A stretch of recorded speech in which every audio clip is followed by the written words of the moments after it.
We'll open up the questioning. Front row left, Dave Biddle, 24/7 Sports. Hi, Ryan. I know you said after the game you weren't sure about the severity of Mayan's injury. How much can you tell us about that? Is it serious? Is it long term? So I think what we got to do is stick to the policy with the injuries. We've kind of gotten loose with that, and that's my fault. I think we got to go back to the availability report. You know that we kind of built our policy last year, and so it's.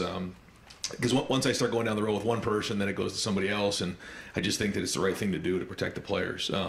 That being said, on Saturday, that was a very strange thing that happened. He was over by the sideline, and when he got to the sideline, the chains crew didn't drop the chains.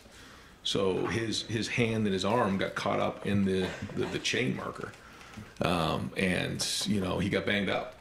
And so I don't really have an update on him because I feel like once I give an update on one, I got to give it on somebody else. But I guess the best thing I can say is it's not serious.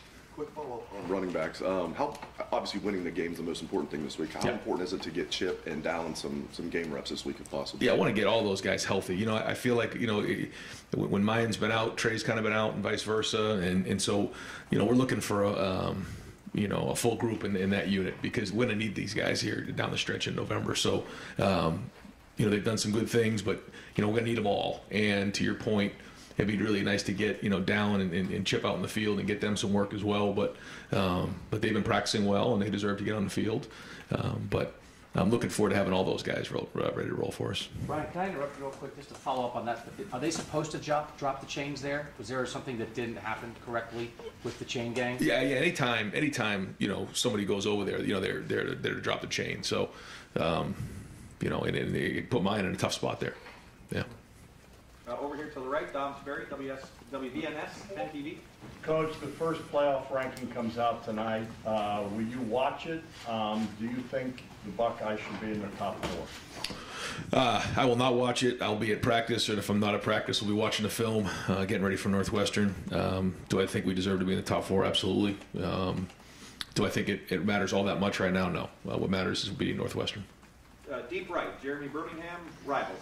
Ryan, forgive me if I stumble through this. I'm trying to word it correctly, but how much during the course of a game like Saturday do you, as far as play calling goes, have to measure what you need to do to win the game that you're in versus what you want to accomplish and be ready for potentially bigger games and season goals later? Yeah, when you go to Penn State, the number one goal is to win the game. That's it, period. And very impressed with just how well we took care of the ball in that game. When you win the turnover battle 4-0 in a game like that, your chances of winning schematically go through the roof, and that's our plan to win. And when you're in those matchup games, we focus on three things. One, play great defense. How do you play great defense? You run the football and stop the run. Two, the turnover battle.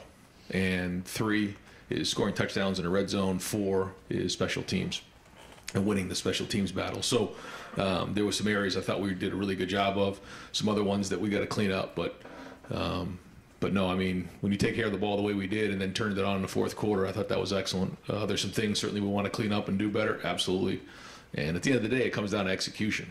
And we've got to do a better job of that. And, we know that if we want to get to where we need to go in terms of our goals, then we'll have to keep building on that. But again, like you said, I think you have to measure, when you're in a game like that, the amount of risk. You can say, well, throw it every down, and then the ball gets tipped, and all it takes is a couple turnovers, and as you can see, what happens. So, when it's time to put the pedal to the metal like we did, I thought we did a great job of that, and so we just keep growing and keep building. Fifth row right, Spencer Holbrook, Letterman row. Brian, along those same lines, I think you guys were 100% run and pistol and under center. How do you balance doing what you guys do and doing it well versus making sure that you're not showing too many tendencies or tipping your hand? Well, I think when we were in the pistol, we were in the pistol 5 times, and 4 out of those 5 were efficient runs. So we were efficient 80% of the time in pistol runs. So I think the question probably is, why don't we run the ball more in the pistol? Third row, right, Cameron Teague Robinson, The Athletic. Brian, kind of off that, it looked like you guys ran the ball pretty well in the second half, even taking away Travion big run. I mean, Mitch had a good run at the end. You guys were a little bit more successful then. Was there something that changed in that second half compared to that first half? I think we got into the rhythm of the game. I think anytime you're in a game like that, there's a feeling of you want to wear the opponent down, and I think we got that going, and I think we got some tempo going, and I think you felt that a little bit in that game, you know. And I kind of felt that the week before too in the Iowa game. You know, it was listen, these are good Big Ten defenses that make you work and challenge you and stop the run, and you know, we're not all of a sudden just going to go pass happy. We're not doing that. You know, we're going to be balanced, and when it's time to go, we go. But you know, when you're playing with a good defense too, it's a different feel as well. You know, you're in these matchup games, and no, I felt like, you know, in the fourth quarter there, if it kept going, we could have kept going too. You know, it would have been that way. And when you look at the games against Penn State over the years, it's kind of played out that way. You know, where we really, you know, won the game in the fourth quarter. So that was the recipe. That was what we talked about going into the game. We had an idea it would be just like that, and that's the way it turned out. Front row right, Austin Ward, Rivals, 97.1 The Fan. Right. It seems from the outside like your team has done a good job of taking that win the moment mentality and not taking anything for granted. So I know that what the answer is to this really. The next 3 weeks are not the toughest games on your schedule, and you know what's at the fourth week there. Mm-hmm. You have other distractions with playoff and all that stuff coming out now. Like, do you change at all? Are you going to discuss 1 week at a time more? How do you manage this stretch when you know it's not as significant necessarily as November 26th? Yeah, well, I think the first thing is that we've always said it's about us. So why does that change this week? Well, it doesn't matter. Last week going into Penn State, it was about us. It was about our preparation. I think that's the first thing. So if that's the case, then let's just focus on us and getting better. I think the second thing is, you know, you have to continue to do what you're doing and get better every week. If you don't, not only do you show weakness, but you set yourself up for problems down the road. And I think that when you know, you have a problem or you lose a game, maybe it's something you did that week, but maybe it's something you did the weeks leading up to it. So for us, you know, our goals are still our goals, and if we don't maximize every single minute of the day this week, then it doesn't matter. And I mean, listen, you know, it's a Big Ten matchup. It's on the road. You know, Fitz does an unbelievable job. I know maybe they don't have the record that they want to, but we got to go play football, and you know, we want to play at a high level. That's the goal here. So it again really shouldn't matter who we're playing against, and the competitive stamina is exactly what we talked about at the beginning of the season, and we'll continue to reiterate that this week. When you say that it's about us, how do you evaluate a Tuesday to tell you that no matter who you play on Saturday, that's showing? I think it starts with energy. I think it starts with, you know, how guys are running. I think how guys are hitting, the pad level, the juice in practice, and then I think it's the execution. So I mean, if you look at the energy and you look at the execution, you know, at the end of the day, you can kind of check that box. I thought we had good practice last week, and that doesn't need that can't change this week. It doesn't matter. The focus has to be on us. So we'll look at those two things. Fourth row middle, Tony Grootman, Buckeye Huddle. Ryan, why didn't you run the ball out of the pistol more? Seriously, different question, if that's okay. Yeah. Did you look and see any consistent reason for the delay of games? Yeah, the crowd noise certainly was an issue.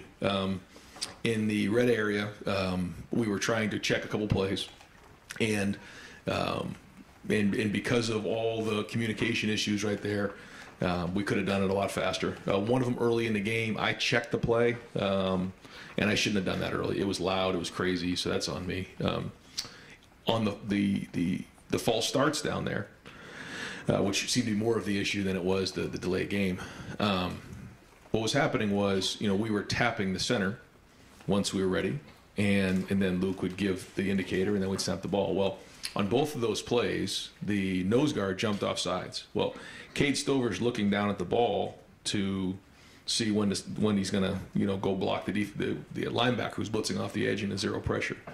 So he's looking in at the ball, but he's got to go block this guy coming off the edge in a zero pressure in this type of environment. And both times when that guy jumped into the neutral zone, he jumped. Well, quite honestly, I thought that that's a penalty on the defense, but the rule says that only the guys that are directly across from the guy who jumped in the neutral zone have protection. So if they move, then it's offsides. They're in the neutral zone. But if it's somebody that's not lined up adjacent to that guy, it's a false start on the offense. So you can see how that's difficult on Cade. And I do not blame Cade. That's kind of a unique situation, especially when he's off the ball, because we put him in the hip position there. So he's trying to look around, I think Paris or Dewan looking in at the ball in that environment, trying to block this guy over here, and then the guy jumps and he flinches just a little bit. And that's what happened there. So these are the type of things that when you're on the road happen. People say, well, it's a tough environment to play. That's just one example of things that come up, and that's what happened. Right next door, Pat Murphy, 24/7 Sports. Ryan, 2 weeks now you've had the same sort of cornerback rotation with Cam out. How have you felt like that's maybe taken a step forward? Obviously, Iowa didn't throw the ball a ton, Penn State much more. How have you liked what you've gotten there from the corner? Yeah, I thought Penn State played well at receiver, and they made some good plays, but I thought we were there again, and I thought that the corner play was better. Certainly some things that we want to get better at, but looking forward to getting Cam back. But at the same time, good to see Jordan Hancock get back in there. Good to see J.K. getting more reps under his belt. Good to see Denzel getting into a little bit of a rhythm. There's certain things that we got to get better at, but they're starting to play more and more. And that was really the first full game we've played on defense. Even the Notre Dame game, I think, was under 50 plays. So great to see all those guys get a bunch of reps. And the more they play, the better they're going to be. And it's not just passing yards, receiving yards that you guys look at when you're evaluating how each guy played. It's beyond the stats. Yeah. Everybody has a different grading system on how they grade their players, but we also don't want to give up yards.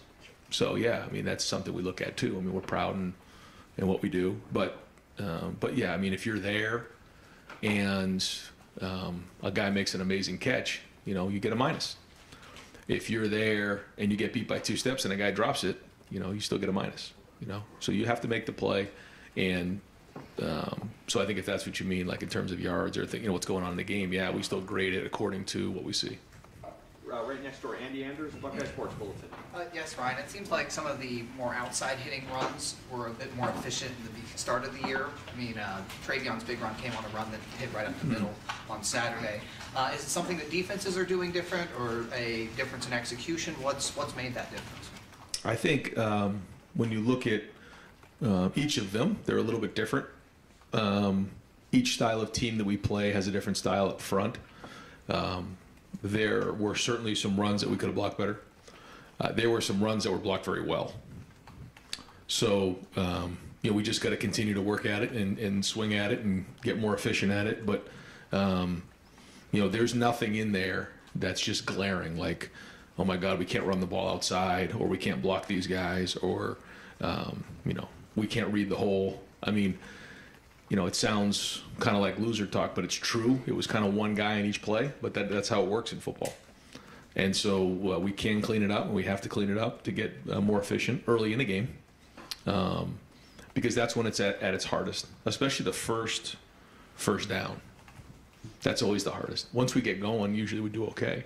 Too many 3-and-outs, and we could have done a better job early in the game. I thought we got some real good movement late in the game.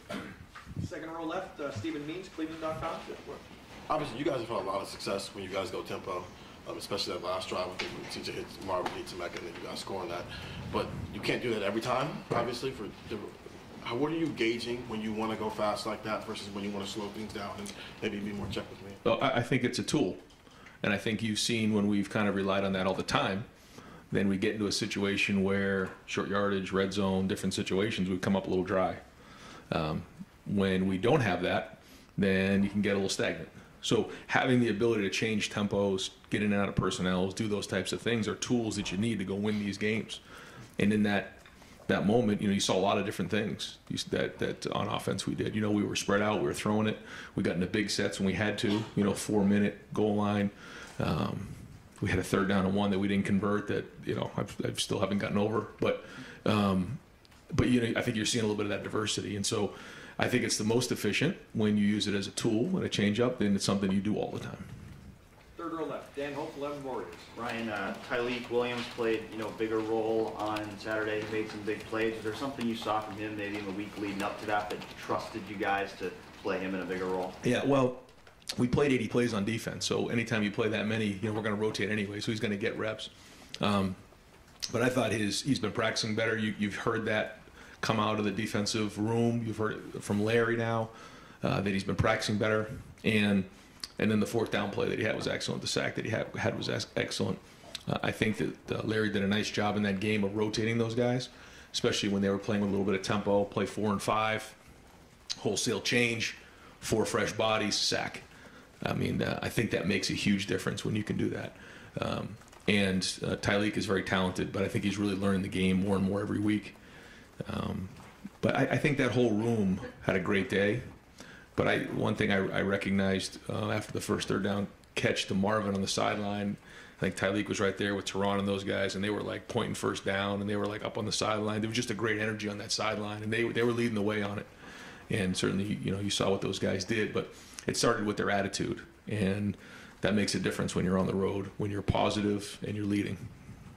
Fourth row left, Jacob Bench, the Lantern. Yeah, hey Ryan, I wanted to ask you a little bit of a non-football question. Just with November now, campus gets busy with election season and whatnot. Just how often do you see your players maybe nowadays be politically aware, maybe use their platforms? I'm not sure how often NIL maybe plays a part in it, but how often do you see your players maybe get politically active? I think it happened more, during the presidential election than it did, in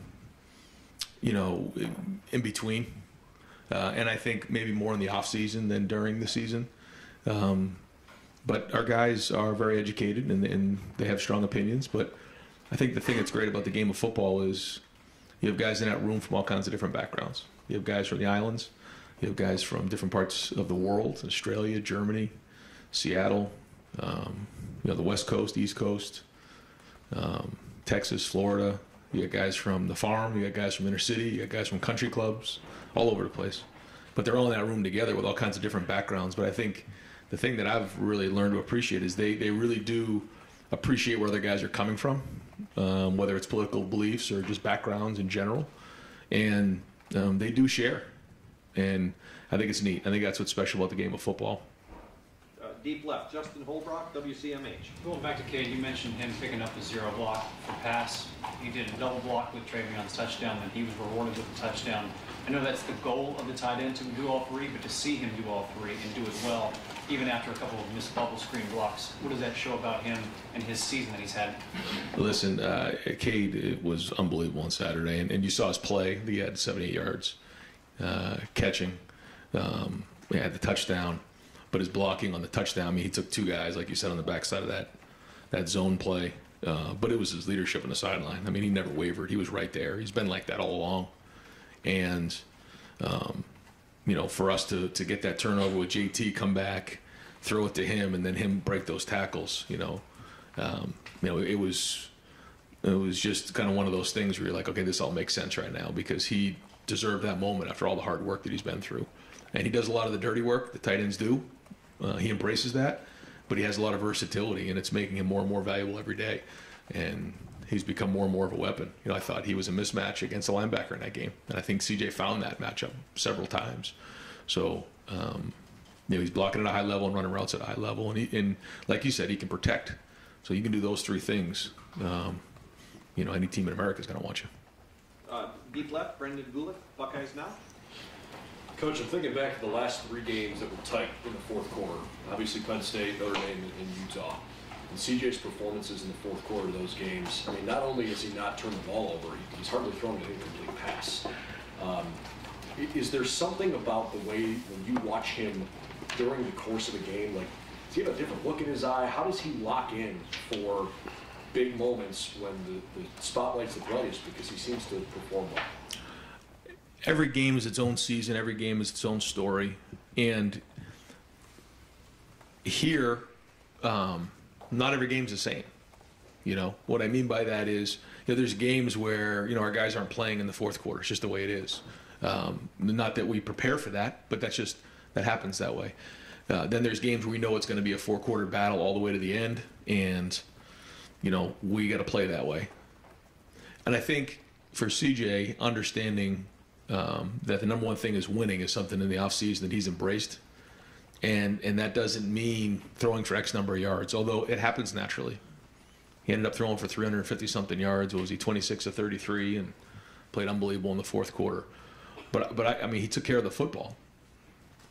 And that's something that, in some of these games, it's like how important is taking care of the football. It is huge. And he did that. But in the fourth quarter of those games, when it was time to put the pedal to the metal and go get it, he went and got it. And that's winning football. And I think you have to play your best football in the fourth quarter, and that's what you're mentioning right there. Far left, Nathan Barrett, Cleveland.com. When Chip was first repping just a little bit at running back in preseason, I think you used the term emergency to describe his role as a potential running back then. Obviously, he's been in that room now for a couple weeks. So where is he now in relation to if you needed a second running back? Where are he and Dallin? What do you think you can get out of him as a running back? Yeah, he's a running back full time as of now, and he's learned the offense. So he was ready to go in the game on Saturday if we needed him. But I think even after one more week of preparation, he'll be more ready. So he and Dallin will be prepared to play in the game. Second row left, Steve Hellwagon, 24/7 Sports. Yeah, Coach, I want to ask you about two of the themes you've talked about almost every week. Competitive stamina. That game decided well after 3 hours had been played already, in the last 30 minutes that you're out there. And complementary football, getting those turnovers and punching them in. Did that game reinforce kind of those two themes and just what you preach to your players, I guess? Yeah, and that's what winning football and games like that takes. We can't lose focus on that, because as we get into these games in November, we're going to need all three phases. It doesn't matter if you get X number of yards or hold them to X number of yards. What matters is that you win the game. And what does it take to win the game? And we talked about the plan to win, and that's our focus. But yeah, the competitive stamina part of it is something that we can't take the pedal off the metal, and we got to roll, and we got to get better every week, and we got to embrace every single week that way. And every once in a while, you just got to remind our guys and remind everybody in the building of what's at stake, and what happens when you don't show up on Saturday. And these guys, I say it all the time, are still 18, 19, 20, 21-year-old guys. Some of them are 22, I guess. Maybe there's a 23 mixed in. But that's just the way, we have to go. And you have to remind yourself every now and again, because this is the most competitive environment there is in the world. And every time you're on that field, they're trying to take you out and take what's yours. So you have to approach every day that way. And so, yeah, I think that's a big part of it. And then, like you said, the complementary football, we need all three phases. Even in special teams this week, we asked some guys to play on special teams. Some guys who hadn't typically been on special teams did, and so there wasn't anything specific that happened there. That I guess won or lost the game, but overall it was solid. Front row middle, Joey Kaufman, Columbus Dispatch. Ryan, you mentioned Denzel Corner getting into more of a rhythm lately. What are the things that are standing out to you that he's doing on film? Well, I think the first thing is he's practicing consistently. He's playing every play at a high level. You don't,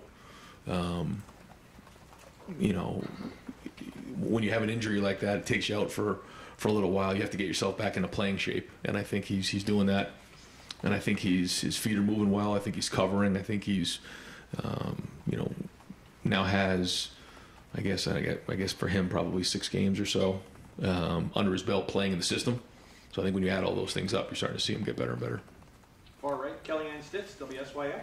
Hey, Coach, there's a lot of excitement and emotion from you revealing that JT was the Big Ten Defensive Player of the Week yesterday. Can you talk about that moment and the camaraderie within this group? Yeah, that just kind of happened organically.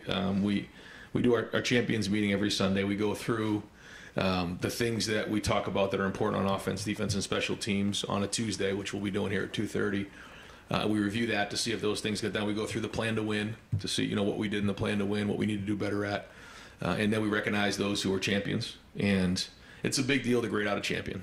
It's a huge deal. There's so much that goes in to getting on that field and grading over 80% to be a champion. And so when we call out each guy, everybody in that room is clapping. And if they're not, it's a big deal. So there's a lot of energy in the room. But when it got to JT as player of the game on defense, that was the longest list I think we would ever had. So I took a deep breath, and then the guys really like it when there's a list of things that they've done in that game.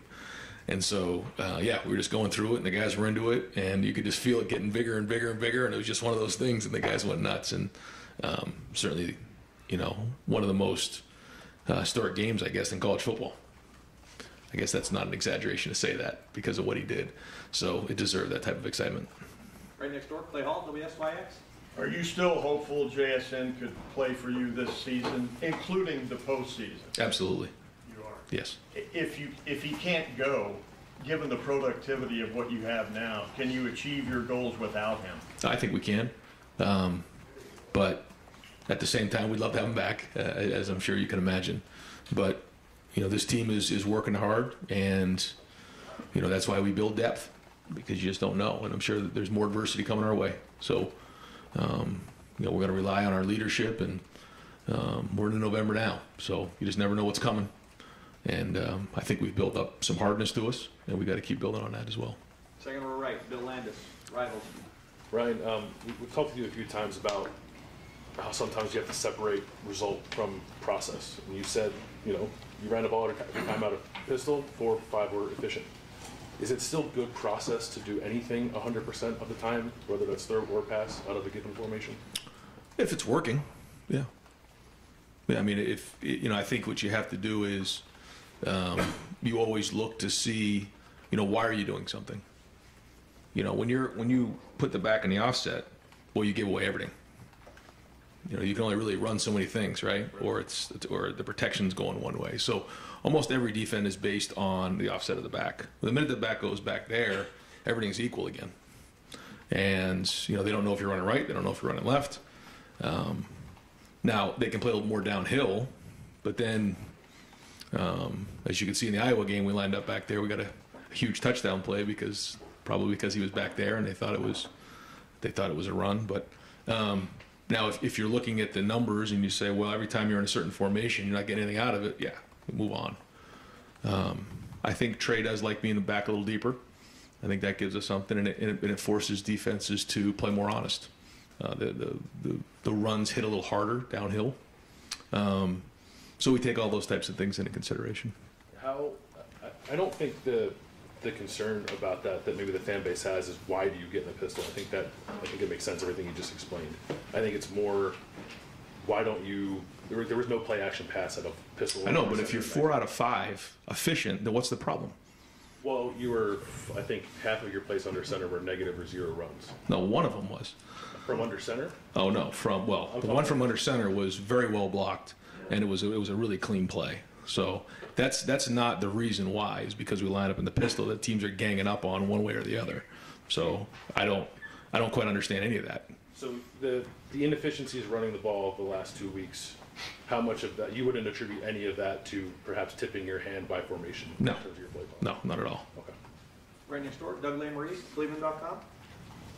Ryan, when you're going on the road to a stadium where there is a shared tunnel, do you have... I just said, you got to go, now I'm going to go down a bad road here. Do you have a few more weeks. Any concerns about that going in, and do you have any preparation to try to avoid any potential problems in the tunnel? Yeah, I'm not going to go down that road. I'm not going to comment on that. Is that something you think about? Yeah, we try to plan ahead to make sure there's no issues. Yeah. Here, separate tunnels. Do you like this setup at Ohio Stadium? But you guys do sometimes, right? You got the cross on the field to the opposite tunnel. Do you have ever concerns or preparations for, hey, let's make sure there's not anything in the crossover of the two teams? Yeah, we try to do the best we can to make sure there's no problems, yeah.